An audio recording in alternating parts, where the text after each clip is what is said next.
Hello, my dear viewers. I am Anwar Hussain Barbiya. Welcome you to your channel AHB Physics. So we are studying electromagnetic induction. In electromagnetic induction, we have already gone for 6th lecture. So this will be the 7th lecture on electromagnetic induction. In previous class, that is in lecture 6, we have studied self-induction and self-inductance. So now here in this class, we will do 3 derivations. So these 3 derivations are small derivations, but these derivations are very important for exam point of view. Especially board exam point of view, these derivations are important. All the 3 derivations are important. So please concentrate on your class. So what is the topic? The first topic is self-inductance of a long solenoid. Self-inductance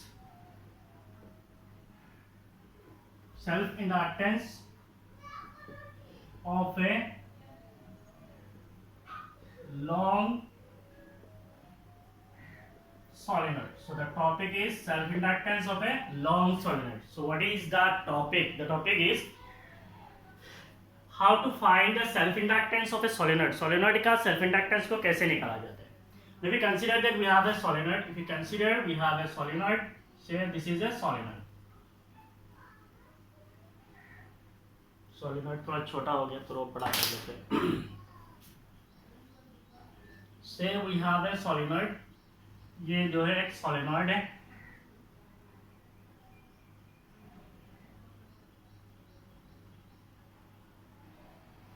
Suppose the current through solenoid is I. See, ये coil का जो length है बिल्कुल same होगा, ठीक है? Suppose the current through solenoid is I. Solenoid के अंदर जो current flow होता है वो current क्या है? I है. I इसको कैपिटल में लिखोगे तो चलेगा. So कैपिटल में लिखते हैं. The current through solenoid is I. Suppose the current through solenoid is like this. तो अगर हम लोग ऐसे कंसीडर करेंगे तो करंट कैसे जा रहा है? ऐसे. तो करंट अल्टीमेटली किधर से निकलेगा? इधर से निकलेगा. Now if we consider the current through solenoid like this, current अगर ऐसे जाएगा, then there will be magnetic field through the solenoid. So there is magnetic field inside solenoid. These are the magnetic field inside solenoid. So there will be magnetic field. So there is magnetic field inside solenoid. If you consider the axis of solenoid, suppose this is the axis of solenoid. At any point at the axis of solenoid, what is the magnetic field? The magnetic field inside the solenoid is given as B equal to mu naught and I. That we have derived in moving charges and magnetism. So इसका मतलब एक solenoid के अंदर अगर current flow होता है तो इसके अंदर एक मैग्नेटिक फील्ड फ्लो होता है. So ये मैग्नेटिक फील्ड जो है, अगर मैं इस करंट को चेंज करता हूँ, if I will change the current का मैग्नीट्यूड को अगर मैं चेंज करता हूँ, then there will be change in magnetic field. Magnetic field change होगा. मैग्नेटिक फील्ड चेंज होगा means magnetic flux चेंज होगा. मैग्नेटिक फ्लक्स चेंज होगा, say the magnetic flux is phi b, so the magnetic flux will change.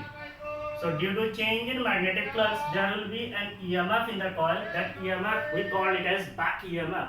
इसको हम क्या बोलते हैं? Back EMF, or we call it as self-induced EMF. So the self-induced EMF will oppose the increase or decrease in current. Suppose if there is increase in current, then this self-induced EMF will oppose the increase in current. If there is decrease in current, then that self-inductance will oppose the decrease in current. So इसका मतलब self-inductance opposes both increase and decrease in current. Self-inductance जो है दोनों increase और decrease दोनों को ही oppose करता है. तो इसको derive कैसे करेंगे? First you have to consider a solenoid of length L. Suppose we have a solenoid and the length of this solenoid is L. Solenoid का length कितना है? L है. Carrying current I.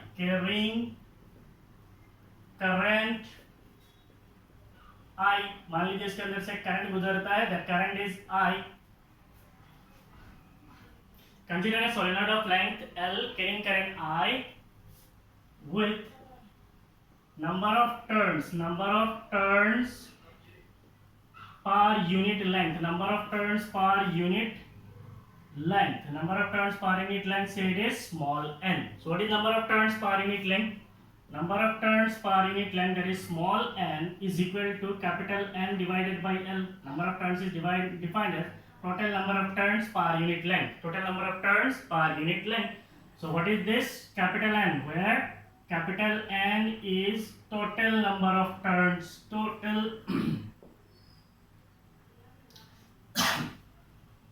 Total number of turns in solenoid. Solenoid के अंदर जो total number of turns है उसको हम लोग डिनोट करते हैं कैपिटल N से, ठीक है। So what is the magnetic field inside solenoid? The magnetic field inside solenoid is the magnetic field inside solenoid. Magnetic field inside solenoid is B is equal to mu naught n I. B is equal to क्या है? Mu naught n I. ये हम लोग जानते हैं magnetic field inside solenoid is B equal to mu naught n I. Now ये जो current है, इस करंट की वजह से मैग्नेटिक फील्ड चेंज होगा, फ्लक्स चेंज होगा। तो ये जो कॉइल है, कॉइल के अंदर जो करंट फ्लो हो रहा है उसकी वजह से जो मैग्नेटिक फील्ड बनेगा, वो मैग्नेटिक फ्लक्स जो है क्या करेगा, कॉइल के टर्न के साथ लिंक करेगा। कॉइल के टर्न के साथ जब मैग्नेटिक फ्लक्स कॉइल के टर्न के साथ जब मैग्नेटिक फ्लक्स लिंक करेगा तो क्या होगा, there will be an EMF. That EMF is back EMF और we call it as self induced EMF. ये जो सेल्फ इंड्यूस्ड ईएमएफ है ये क्या करेगा, अपोज करेगा टू द मेन फ्लक्स। ये अगर मेन फ्लक्स है तो इसको अपोज करेगा, so it will oppose the main flux. तो हम क्या करेंगे, what is the flux linkage per turn of coil. So first we will find out the flux linkage per turn of coil, per turn of solenoid. हम लोगों ने यहाँ पे coil का नाम दे दिया solenoid. So the flux linkage per turn of solenoid is, so what will be the flux? By definition, what is flux? Flux is given as BA cos theta, BA cos theta, so it will be equal to BA theta कितना है। अगर मैं बोलता हूँ मेरा coil कैसा है, मेरा कॉइल ऐसा है, तो इसके अंदर करंट कैसे फ्लो हो रहा है, करंट ऐसे फ्लो हो रहा है, ऐसे फ्लो हो रहा है क्या, ऐसे।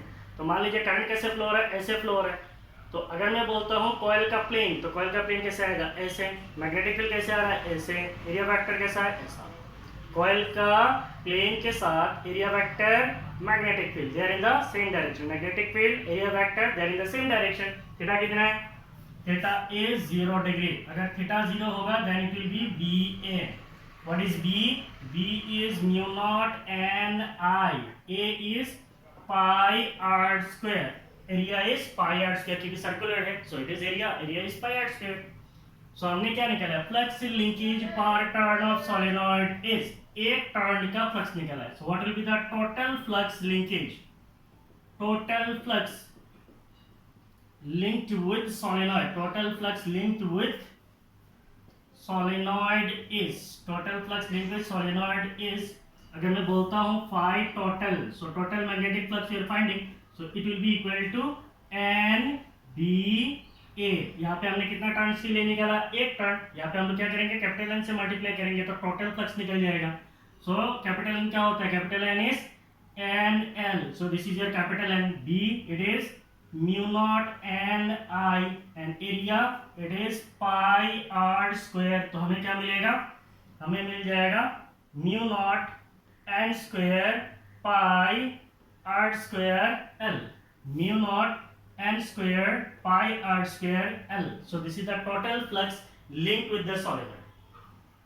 तो से the total flux अभी हम लोगों को मिल गया, the total flux linked with the solenoid is given as mu naught n square pi r square L। Say this is equation 1।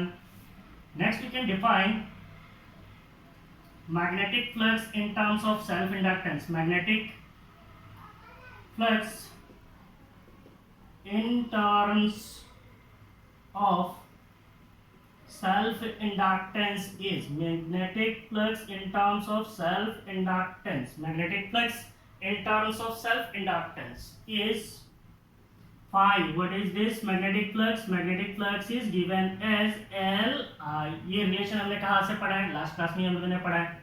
magnetic flux linked with coil is given as phi equal to Li। so this is our second equation। अब equation 1 equation 2 दोनों के left side में क्या है, magnetic flux है, और right side पे हम लोग क्या कर सकते हैं, अब इक्वेट कर सकते हैं। So now we can use equation 1 and 2। Using equation 1 and 2, दोनों इक्वेशन को अगर हम लोग यूज करेंगे then you will get L। What will be L, वहां पे I कहीं पे मिस हुआ है, कहां पे मिस हुआ है,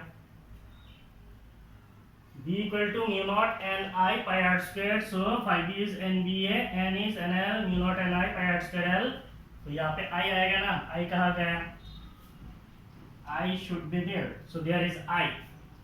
So इसका मतलब लेफ्ट साइड में प्लग से राइट साइड को इक्वेट करेंगे तो हमें L कितना मिलेगा? So this will be L. So what is the using equation 1 and 2?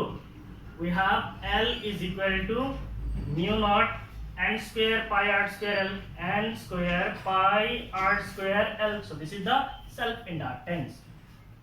So this will be equal to, अगर मैं बोलता हूँ pi r square, what is pi r square? Pi r square is area. So you can now write it as mu naught N square pi r square is area, length is L, so it is AL.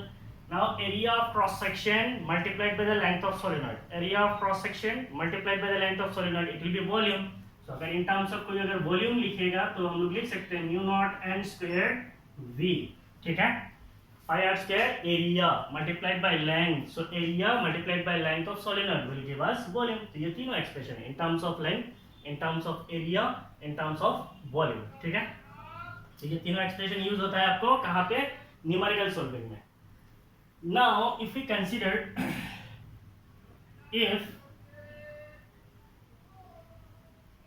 if the solenoid is filled with a material, if the solenoid is filled with a material, if the solenoid is filled with a material of permeability mu r, permeability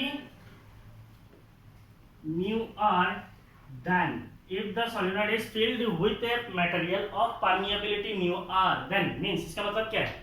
हमने जब mu naught consider किया इसका मतलब इसके अंदर क्या है? इसके अंदर एयर है. इसके अंदर क्या है? एयर है. अब एयर को रिमूव करके अगर कोई हम मीडियम को डाल देते हैं, इसका मतलब क्या है? कोई एक मटेरियल मीडियम डाल दो. मान लो कोई एक आयरन रॉड ले लिया, उसके ऊपर कॉइल को लपेट लिया. आयरन रॉड को लेके उसके ऊपर क्या किया? कॉइल को लपेट लिया. तो आयरन रॉड डालेंगे तो क्या होगा? इसका मैग्नेटिक फ्लक्स इंटेंसिटी बढ़ेगा. मैग्नेटिक फ्लक्स डेंसिटी बढ़ेगा तो अल्टीमेटली क्या होगा? मैग्नेटाइजेशन ज्यादा होगा, मैग्नेटिक फ्लक्स ज्यादा पैदा होगा. इसका मतलब सेल्फ इंडक्टेंस ज्यादा होगा.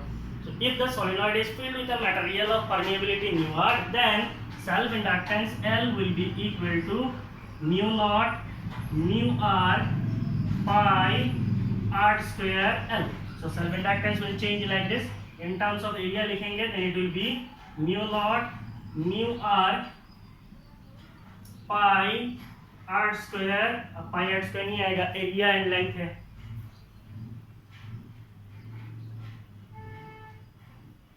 Area length. तो हम लोग ऐसे लिख सकते हैं the expression for self inductance. So exam में अगर क्वेश्चन आता है derive an expression for self inductance of a long solenoid, so you can derive the expression like this, ठीक है. तो पहले आप क्या करेंगे? पोज मारेंगे, इसको लिखेंगे. जल्दी पोज मारिए, लिखिए.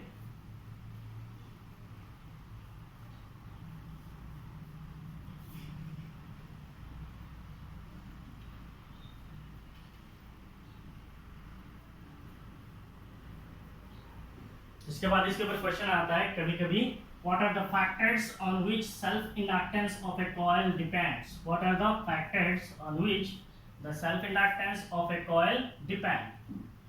मीन सेल्फ इंडक्टेंस जो है वो कौन कौन सा फैक्टर पे डिपेंडेंट है, that we have to write. आप वो एक्सप्रेशन देख के वो सेल्फ इंडक्टेंस कौन सा चीज के ऊपर डिपेंड करता है? सेल्फ इंडक्टेंस किस चीज के ऊपर डिपेंड कर रहा है? Mu not. म्यू नॉट का मतलब क्या है? परमिएबिलिटी. एन स्क्वायर इसका मतलब number of turns per unit length. Area तो अल्टीमेटली लेंथ, तो इसका मतलब नंबर ऑफ टर्न्स पे डिपेंड करता है, एरिया पे डिपेंड करता है, और किस पे डिपेंड करता है? लेंथ पे डिपेंड करता है. That is self inductance depends on number of turns, area of coil and the length of solenoid. तो इसका मतलब अल्टीमेटली यू कैन से it is based on geometry. Geometry के ऊपर डिपेंड करता है. कितना टर्न है? 1 है, 2 है, 3 है, 10 है. नंबर ऑफ टर्न पे डिपेंड है. दूसरा लेंथ पे डिपेंड है. तीसरा एरिया पे डिपेंड है. So you can say that it depends on geometrical configuration. So heading डाल दीजिए फैक्टर्स अफेक्टिंग सेल्फ इंडक्टेंस. तो क्वेश्चन आता है what are the factors on which self inductance of a coil depends. So simply you can write the self inductance of a coil, self inductance of a coil, the self inductance of a coil depends on geometry of coil, geometry coil का मतलब यहाँ पे solenoid है, coil is nothing, it is solenoid. The self inductance of a coil depends on geometry and permeability of medium magnet चलेगा। the self inductance of a coil depends on geometry, geometry का मतलब क्या है, geometry का मतलब number of turns, लिख लेते थोड़ा geometry, फिर आप बाद में बैठ के सोचेंगे कौन सा geometry है यहाँ पे। number of turns पे डिपेंड है, और किस पे डिपेंडेंट है, लेंथ पे डिपेंडेंट है, और किस पे डिपेंडेंट है, एरिया पे डिपेंड है। so the self inductance of a coil depends on geometry and permeability of medium and permeability of medium, तो इन चीजों पे डिपेंडेंट है, ठीक है। तो ये 1 मार्क का 2 मार्क का क्वेश्चन आता है कभी कभी।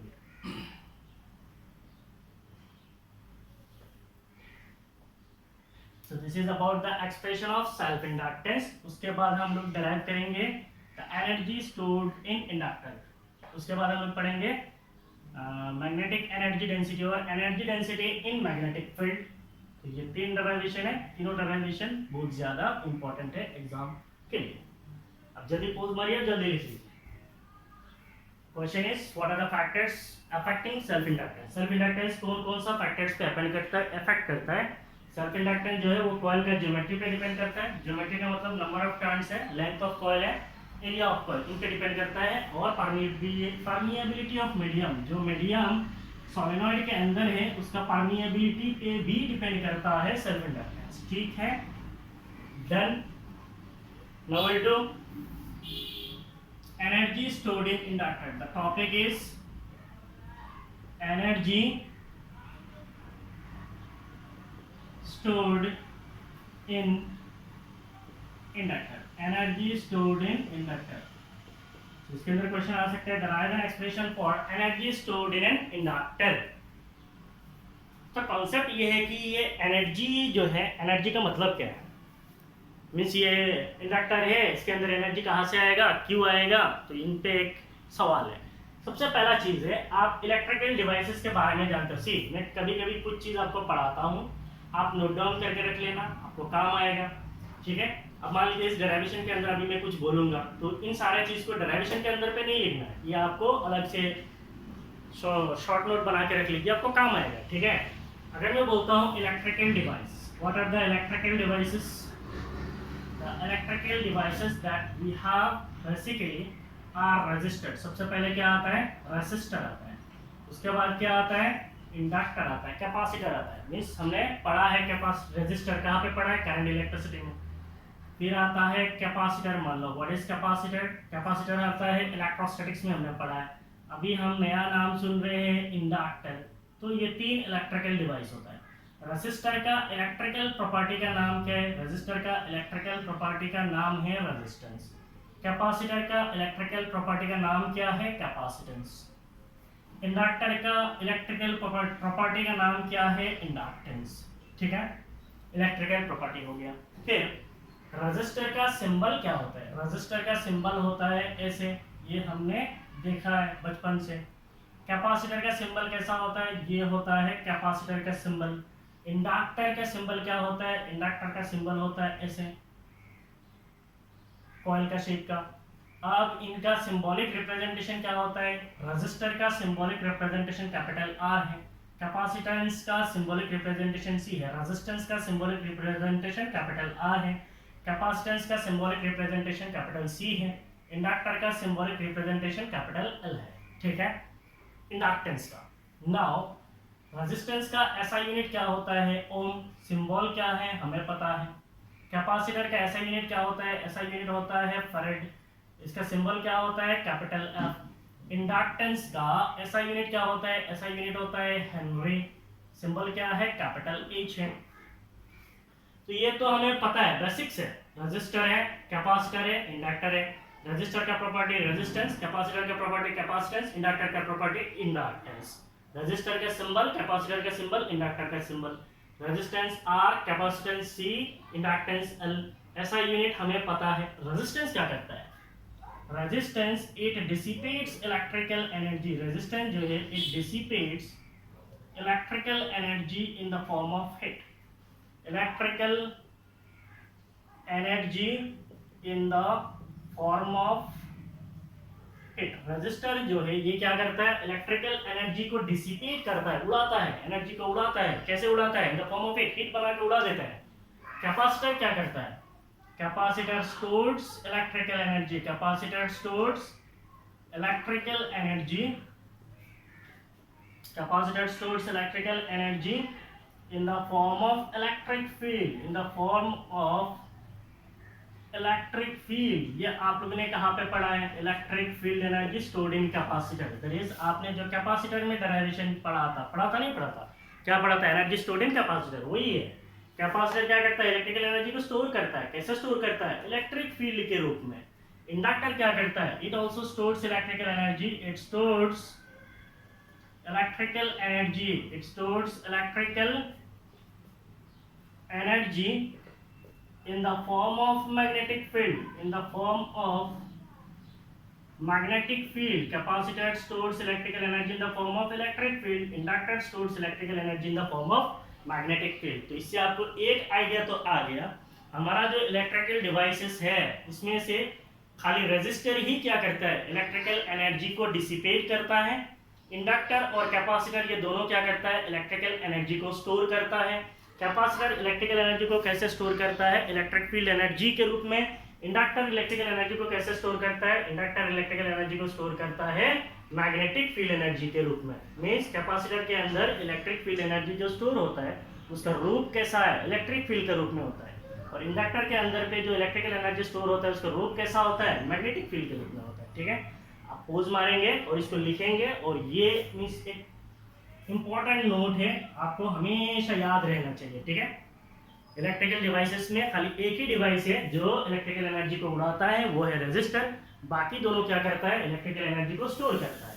कैपेसिटर स्टोर करता है इलेक्ट्रिक फील्ड के रूप में, इंडक्टर स्टोर करता है मैग्नेटिक फील्ड के रूप में। ठीक है, तो अभी आपको पता चल गया एनर्जी स्टोर्ड इन इंडक्टर के बारे में। मींस इंडक्टर के अंदर इलेक्ट्रिकल एनर्जी स्टोर होता है। कैसे स्टोर होता है, मैग्नेटिक फील्ड के रूप में स्टोर होता है स्टोर। ना क्वेश्चन ये है कि ये एनर्जी स्टोर अगर होता है तो कितना एनर्जी स्टोर होता है, that we are going to derive. What is the expression for magnetic energy stored in an inductor. Inductor के अंदर मैग्नेटिक एनर्जी कितना स्टोर होता है। Now we consider that we have a coil। मान लीजिए हमारे पास कोई एक कॉइल है, ये क्या है, एक कॉइल है।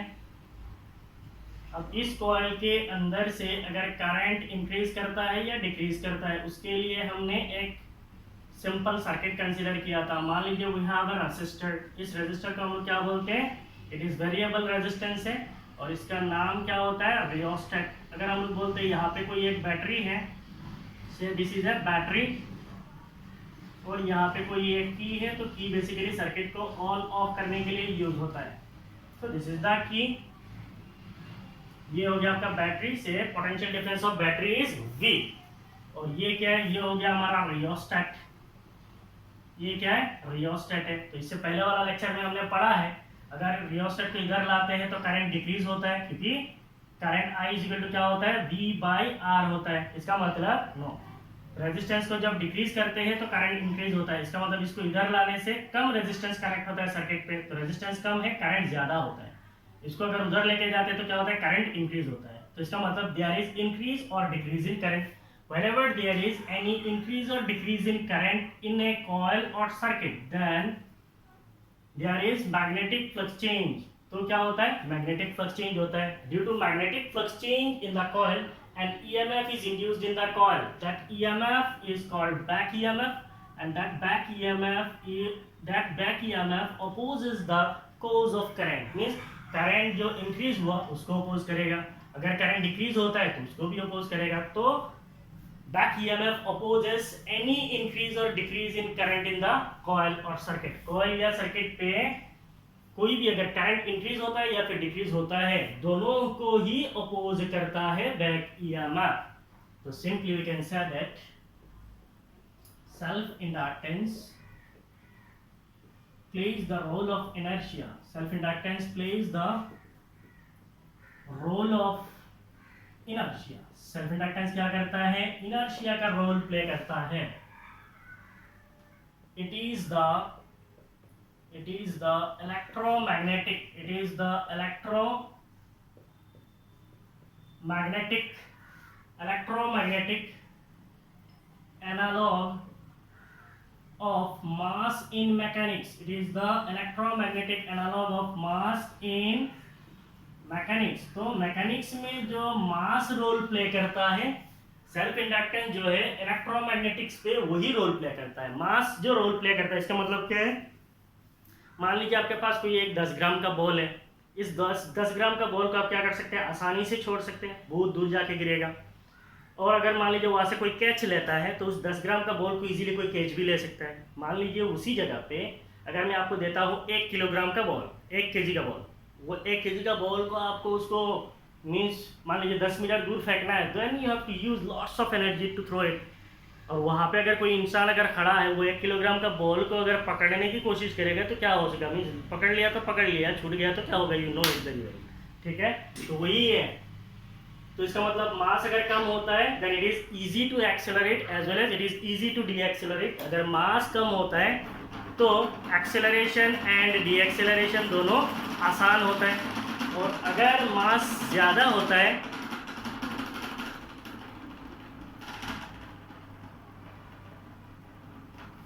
अगर मास कम होता है then it is easy to accelerate as well as easy to decelerate. किसी को थ्रो करना या फिर कैच पकड़ना दोनों ही आसान है। और अगर मास ज़्यादा होता है then it is not so easy to accelerate, it is not easy to accelerate as well as decelerate. इसका मतलब mass plays the role of inertia in mechanics. Mass जो है इनर्शिया का रोल प्ले करता है, कहाँ पे? मैकेनिक्स पे। And self inductance plays the role of inertia in electromagnetic induction पे। इलेक्ट्रोमैग्नेटिक इंडक्शन पे क्या होता है? सेल्फ इंडक्टेंस इनर्शिया का रोल प्ले करता है। Clear? Next, when there is any change in magnetic when there is any change in magnitude of current, when there is any change in magnitude of current, any change in magnitude of current का मतलब क्या है? It can increase or decrease when there is any change in magnitude of current, that is increase or decrease, the self-induced EMF opposed it. Simply you can say that the self-induced EMF oppose it when there is any change in magnitude of current। जब भी current का magnitude change होता है, that is increase or decrease, self induced EMF opposed it. Increase होने से भी oppose करता है, डिक्रीज होने से भी अपोज करता है। Thus works need to be done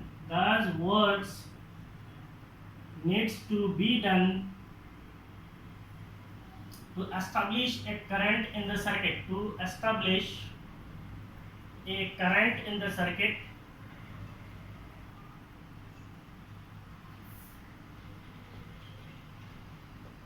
against the back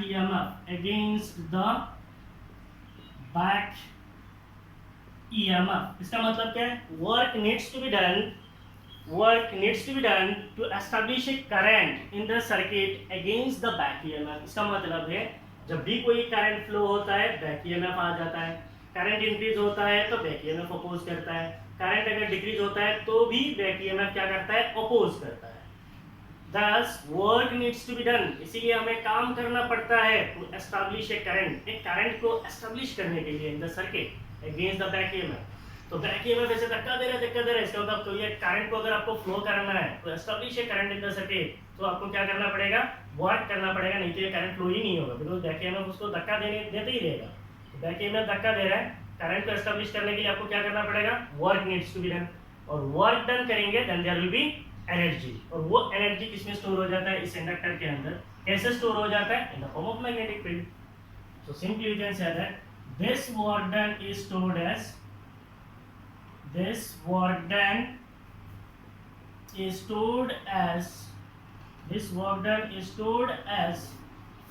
magnetic energy। This work done is stored as magnetic energy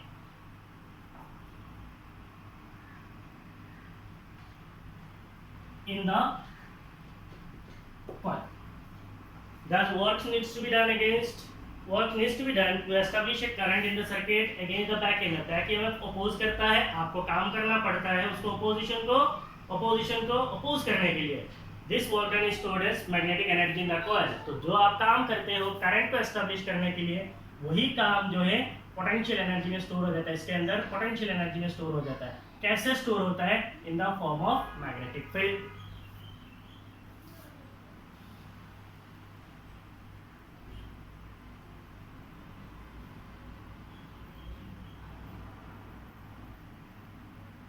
So if we now define the rate of work done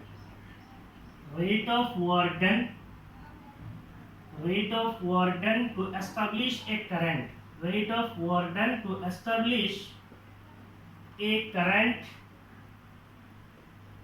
I in the circuit is rate of work done to establish a current I in the circuit is. rate of work done का मतलब क्या होता है?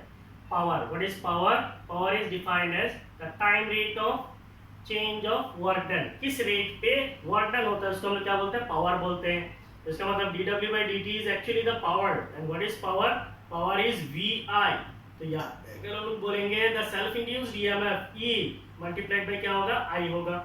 तो इस चीज को आप एग्जाम में नहीं लिखेंगे, ठीक है? So what is rate of work done? It is the power. What is this power? It is VI using हम लोग जानते हैं पावर का फॉर्मूला वी आई है. यहाँ पे वी क्या है? सेल्फ इंड्यूस्ड ईएमएफ है, दैट इज ई है. आई है करंट है, तो मैं इस वी को हटा देता हूँ. तो induced EMF multiplied by the current that is I. So हमने क्या लिखा था? Rate of work done to establish a current I in the circuit. Circuit पे अगर आई करंट को सेट करना है तो हमें कितना वर्क डन करना पड़ेगा? It is dw upon dt. dw by dt it will be the magnitude of EMF multiplied by the current. self induced EMF को current से अगर multiply करेंगे then we will get the rate of work done. तो यहाँ पे हम लोग एक चीज लिखेंगे, neglecting resistive losses. मैं आपको इस चीज का मीनिंग समझाऊंगा. neglecting resistive losses and by considering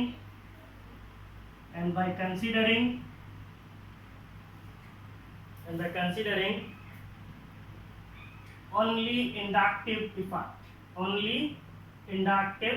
effect. इसका मतलब क्या है? by neglecting resistive losses. इसका मतलब किसी भी सर्किट पे अगर करंट फ्लो होगा तो रेजिस्टेंस तो होगा ही, करंट का ऑपोजिशन होगा ही, रेजिस्टेंस होगा ही, लेकिन हमें उस रेजिस्टेंस का जो लॉस है उसको नेग्लेक्ट कर देना है. We are deriving this derivation by considering that there is no resistive loss and by considering only inductive effect. इसका मतलब ये इंडक्टर लगाया, इसका जो इफेक्ट है उसी को ही हम लोग स्टडी कर रहे हैं, और इस पे जो रेजिस्टेंस लॉस हो रहा है उसको हम लोग क्या कर रहे हैं? इग्नोर कर रहे हैं. We are ignoring the resistive loss. So what we can write? We can write dw upon dt, that is dw by dt will be equal to induced EMF. What is induced EMF? It is L di by dt multiplied by क्या होगा? Current. that current is I. L di by dt multiplied by the current, that is I. So this will be the rate of work done. ठीक है, इसका आगे derivation को continue करेंगे. आप पहले लिख लीजिए.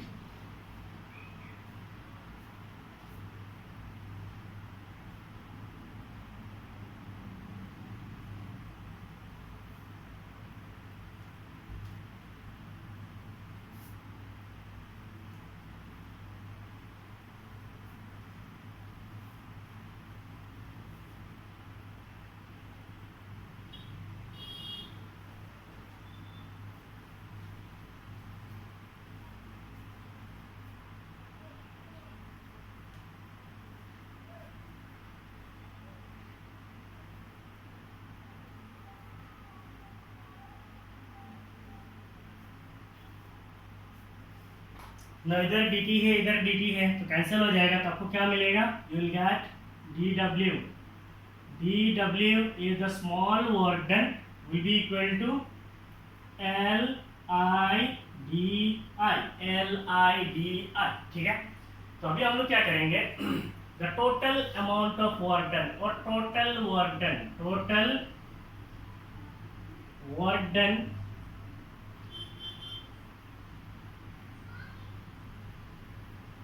to establish the current.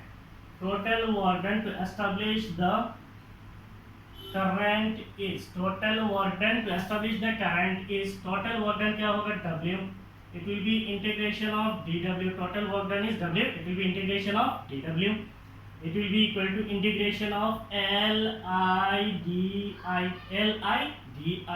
Initially current कितना था 0. जैसे ही हमने स्विच को क्लोज किया तो करंट ग्रो हुआ. मैक्सिमम करंट कितना होगा यहाँ पे एस्टैब्लिश है current, that current is I. तो यहाँ पे हमारा L जो है वो कांस्टेंट है, निकल जाएगा. इंटीग्रेशन के अंदर रहेगा 0 to I.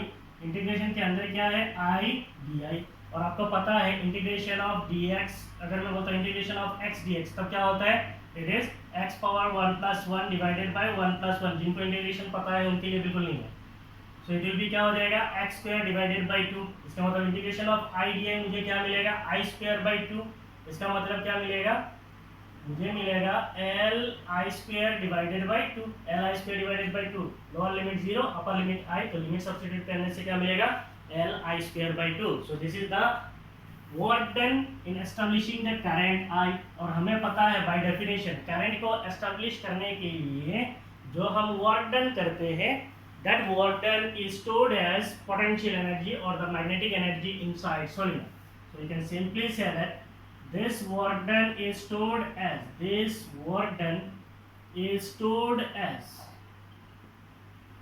potential energy. This work done is stored as potential energy. Potential energy यहाँ पे कौन सा है, इलेक्ट्रिक है या मैग्नेटिक है, it is the magnetic potential energy, magnetic.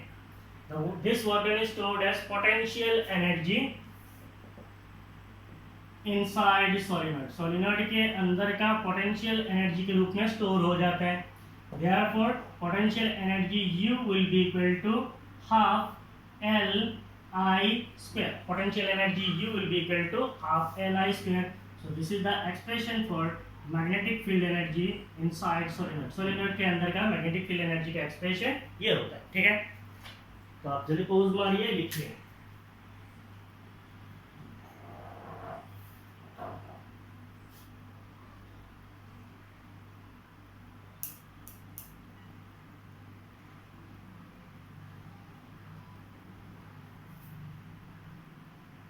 हो गया. So next will study energy density in magnetic field. तो जैसे हमने कैपेसिटर में पढ़ा था, अगर हमारे पास कोई एक कैपेसिटर है, इसके दोनों प्लेट्स अगर अपोजिटली चार्ज्ड हैं तो दोनों प्लेट्स के बीच में इलेक्ट्रिक फील्ड बनता है. उस इलेक्ट्रिक फील्ड के अगेंस्ट पे अगर हम कोई काम करते हैं, कैसे काम करते थे, जैसे मान लीजिए प्लेट 2 से प्लेट 1 में चार्ज को मूव कराया. चार्ज को मूव कराते कराते फाइनली हमने अनचार्ज्ड कैपेसिटर को चार्ज्ड कैपेसिटर बनाया. अनचार्ज्ड कैपेसिटर को चार्ज्ड कैपेसिटर बनाने में जो वर्क डन होता है वो वर्क डन किस में स्टोर हो जाता है, पोटेंशियल एनर्जी ऑफ कैपेसिटर. उसको हम लोग बोलते हैं energy stored in capacitor. Now potential energy stored in the capacitor per unit volume is called energy density in electric field. और यहाँ पे हम लोग डिफाइन करेंगे potential energy stored per unit volume in inductor. That is potential energy stored per unit volume in inductor is called magnetic energy density. और इसको heading डालेंगे, it is the energy density in magnetic field. Topic is energy density in magnetic field. Energy density in magnetic field. Energy density in magnetic field. So start करते हैं एक solenoid से. Suppose we have a solenoid. इस solenoid को हम लोग क्या बोलते हैं, इंडक्टर भी बोलते हैं. So this is a solenoid. Suppose the length of this solenoid is L. Solenoid का लेंथ कितना है, L है. सोलेनॉइड के अंदर एक करंट फ्लो होता है, say that current is I. Solenoid के अंदर एक मैग्नेटिक फील्ड पैदा होता है, say that magnetic field density is B. So there is current through the solenoid. Solenoid के अंदर करंट फ्लो होता है, इससे मैग्नेटिक फील्ड बनता है. इसके अंदर एक EMF पैदा होता है, उसको हम लोग बोलते हैं back EMF. Back EMF oppose करता है किसको, इंक्रीज इन करंट को या फिर डिक्रीज इन करंट को. इतना हमें पता है. तो पहले इस चीज को हम लोग लिख लेते हैं. consider a solenoid of length L. Consider a solenoid of length L, area A, carrying current I. Carrying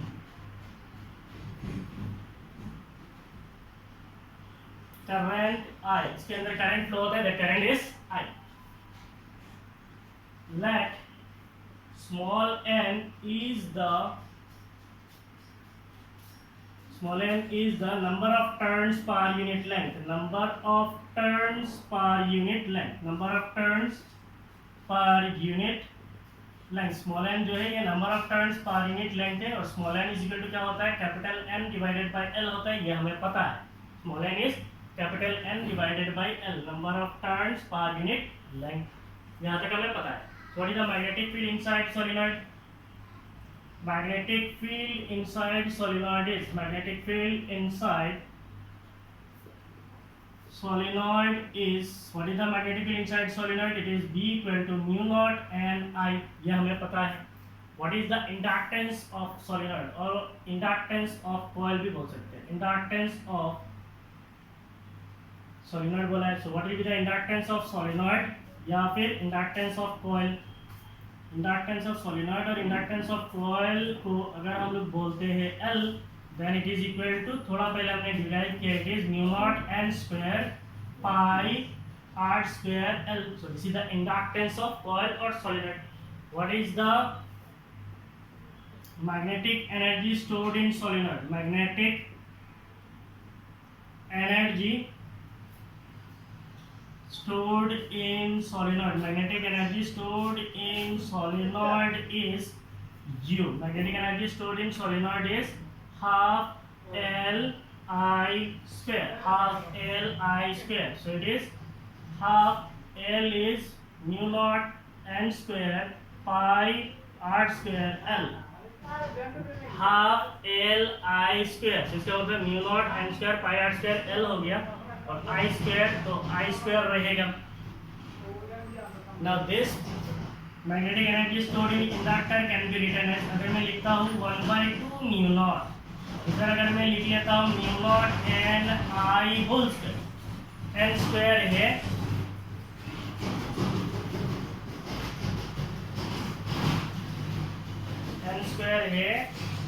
mu naught square, means इधर से आएगा mu naught square. इधर मैंने न्यू डाल दिया तो अल्टीमेटली एक न्यू कैंसिल हो जाएगा, इधर बचेगा एक ही न्यू. ठीक है. n square I square already है, तो हमारे पास क्या बचेगा, pi r square. What is pi r square? Pi r square is area and what is this L? Area into length. ठीक है. समझ में आया ही नहीं है? चलो इसको मैं और छोटा कर देता हूँ. इसको हम जैसे लिख सकते हैं 1/2 mu naught n square. Pi r square को लिख सकते हैं एरिया मल्टीप्लाइड बाय लेंथ. इसके साथ क्या आएगा, आई स्क्वायर. इधर n स्क्वायर है, इधर आई स्क्वायर है और म्यू नॉट है, तो नीचे मैंने म्यू नॉट ले लिया तो इधर म्यू नॉट स्क्वायर से कैंसिल हो जाएगा, तो हम ऐसा लिख सकते हैं. नाउ इस चीज को हम लोग क्या लिख सकते हैं, this can be written as 1/2 mu naught. 1/2 mu naught, इधर क्या है, mu naught n I. Mu naught n I is B square. Mu naught n I square, mu naught n I is B square, और उसके साथ क्या आएगा, A L. है कि नहीं है?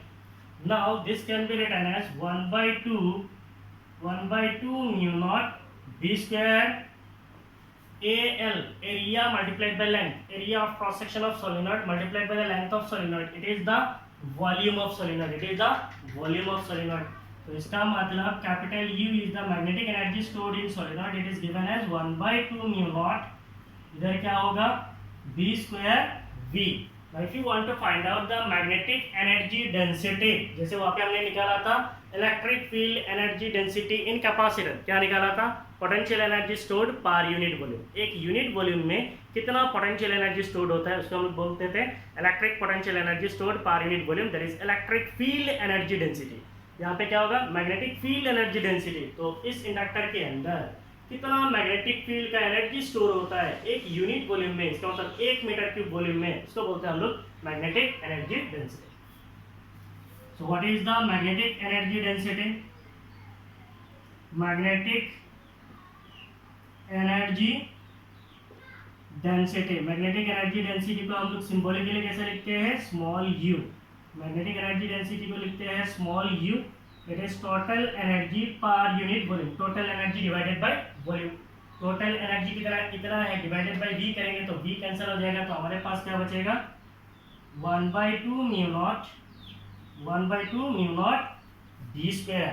Therefore, magnetic energy density is given as 1/2 mu naught multiplied by d square. So this is the expression for energy density in magnetic field. ठीक है?